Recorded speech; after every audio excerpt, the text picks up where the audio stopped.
el amor del mundo, pero una lengua madre es una lengua madre, digamos, no la tengo el catalán a mí adentro, pero bueno, ojalá que vos, Marc, me vas a decir, sos el juez, digamos.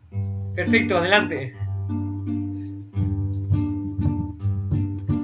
Torra cabal alfil, torra cabal alfil, torra cabal alfil, torra cabal alfil, la dama un seu culó, la dama un seu culó, torra cabal alfil, torra cabal alfil, i el rei al costat de la dama,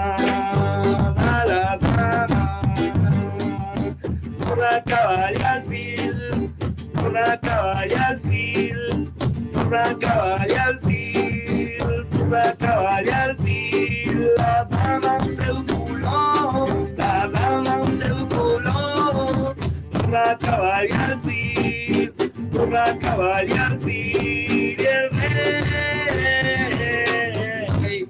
al costat de la dama, de la dama.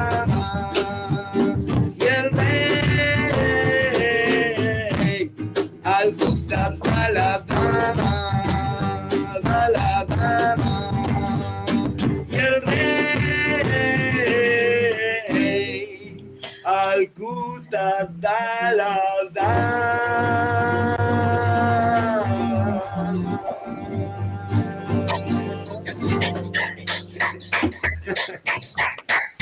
Disculpa por mi pronunciación, disculpen.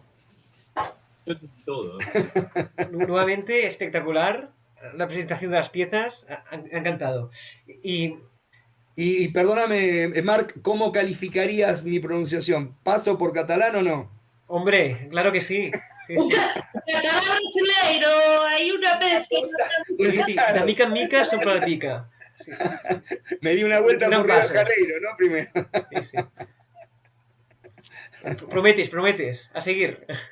Y bueno, en este caso, ¿quién